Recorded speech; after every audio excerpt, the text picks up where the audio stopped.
All right, VHR, we're going to go ahead and do an update for Gruul and for Ori. For Gruul, one of the things that we ended up experiencing last night, we got a one-shot, one-kill on normal. Only issue occurred when I ended up backing out when I thought that he was doing the DR, the Rampage. Tank needs to be up on the target until he's fully engaged, so that way he doesn't turn to the 6 o'clock tank and start to attack him. It ended up taking out Ice, and then we were short on a res for a little bit. But we were also able to get up to, I think I got to like four slashes of the DOT. So it's not that big of a deal if it does occur, but just, let the tank remain in position until it's clear that he's going into DR, and then just dodge the attacks, actually, because they're really, really easy to dodge. It's only a few yards wide, and by strafing either way, you're out of the way of it. And then just, paying attention for the attacks as they come through. Everything else, though, as far as the strategy video for movement is solid. For Ori, though, what we ended up finding was that our initial positionings got a little difficult to manage because the stage is really actually a lot smaller than it looks when you're in live action with it. So what we did was we did a two-wing approach on it. Now, as I talked in the previous video, there's a phase 1 and then a phase 2. So what we did to adjust with it is that boss is the red, blue is melee, and range is green. The tanks are the black arrows as far as for movement.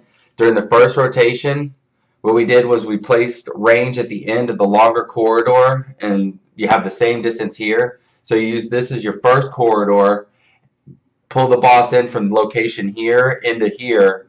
Melee takes the position to the outside, and they need to be up towards where the tank is in stack. So use a symbol on an individual, so that way you have a good tight area, and that way when he does the venom spit, if somebody's out of position, he'll aim whoever's closest. And we were trying as tanks to get as close as possible, but at times he would just turn and spit through somebody that was in melee because the melee person was in a better angle to where our range was. Range also, we had a symbol on boom, and what he did was he just did a zigzag pattern, so that way we would stack the ground effect until we created basically a full chamber through here with them. We put down about 5 to 6.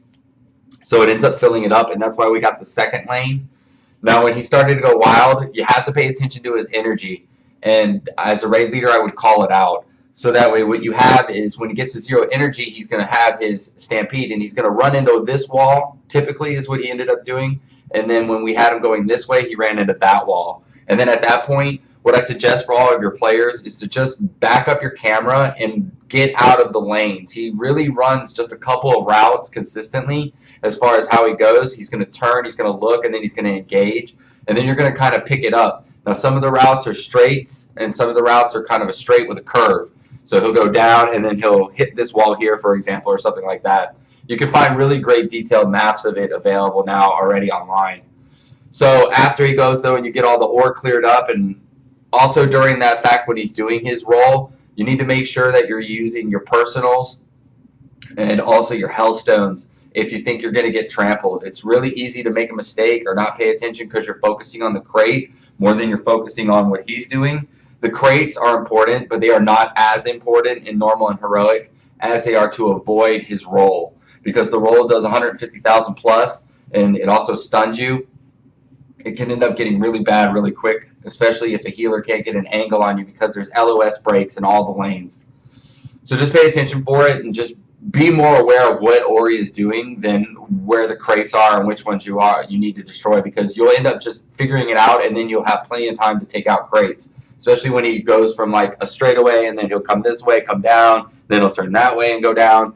So then you'll have like this whole section over here to be able to do whatever you want with, and it kind of applies on both. There's a synergy for both sides. And then when we'd rotate, he'd get his 100 energy back. Then we'd rotate him. We'd taunt him into this section here. So it's pretty much the original spot. Melee is going to take in this position, so we'll get rid of this little blue dot so that way it's really clear. Okay, so now we're on the second rotation and we're going up. Melee stays to the outside here, and they move their way up to here. And the tanks, basically, as they do swaps after each venom spit that he does, you'll just keep backing them up a little bit. And what this allows is the range to be able to do a zigzag here to put all of the poison right there. And then at that point, you pretty much you'll get one more. You'll get them to run around one more time, and then you'll have probably it's a 7-minute enrage, so you'll have probably 30 seconds to 45 seconds to burn them up. We were able to get them down to 5%. I expect to get the kill tonight. As long as people avoid the big mechanic though that you want to make sure you're paying attention for is that you want to watch out for when he's doing the rolling and pay attention and observe it. Even if you're dead, scroll your camera around, move your camera around, try to get a good angle so that way you're able to continue to see it, and that'll really help you with any kind of movement that you need to do. I appreciate you watching the videos. Please click like, and if you have any comments, post them below. I'll be updating Boss 7 and Boss 8 probably today or tomorrow, just depending on how far along we get, because I'd like to make adjustments for Blast Furnace, because we'll be doing Blast Furnace tonight, and then we'll be moving on to probably Beast Lord. So appreciate it again. Continue the great job, and thanks for watching the videos.